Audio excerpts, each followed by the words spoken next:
வசனத்தை பாடி தேவனுடைய நாமத்தை மகிமைப்படுத்துவோம். இயேசு நல்லவர், இயேசு வல்லவர், என்றென்று மாறாதவர். அவர் என்றென்று மாறாதவர். இயேசு நல்லவர், இயேசு வல்லவர், என்றென்று மாறாதவர். அவர் என்றென்று மாறாதவர்.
நம் ஆராதனைக்கு நேரே கடந்து செல்ல போகிறோம்.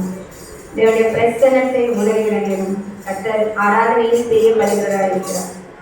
யாரும் கடமை தட்டி உற்சாகம். அக்கினியில் நடந்து வந்தோம், ஆனால் சேதம் ஒன்றும் இல்லை அப்பா. தண்ணீரை கடந்து வந்தோம், நாங்கள் மூழ்கி போகவில்லை அப்பா. உங்கள் கிருபை எங்களை விட்டு இமை பொழுதும் விலகலப்பா. அவருடைய கிருபை இல்லை என்றால் நாம் ஒன்றுமே இல்லை. இந்த காலை வேளையில அவருடைய கிருபைக்கால் நம்ம காத்திருக்கணும். அவருடைய அபிஷேகத்திற்கால், அவருடைய வல்லமைக்கால் காத்திருக்கணும். யாரும் உணர்ந்தவர்களை கடந்து கட்டி முழு மனதோடு கூட தேவனுடைய நாமத்தை பாடி மகிமைப்படுத்தும். அக்கினியில் நடந்து வந்தோ, ஆனா சேதம் ஒன்றும் இல்லை அப்பா. தண்ணீரை கடந்து வந்தோ, நாங்கள் மூழ்கி போகவில்லை அப்பா. உங்க கிருபை எங்களை விட்டு இமை பொழுதும் விலகலப்பா. உங்க கிருபை எங்களை விட்டு இமை பொழுதும்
வெட்டி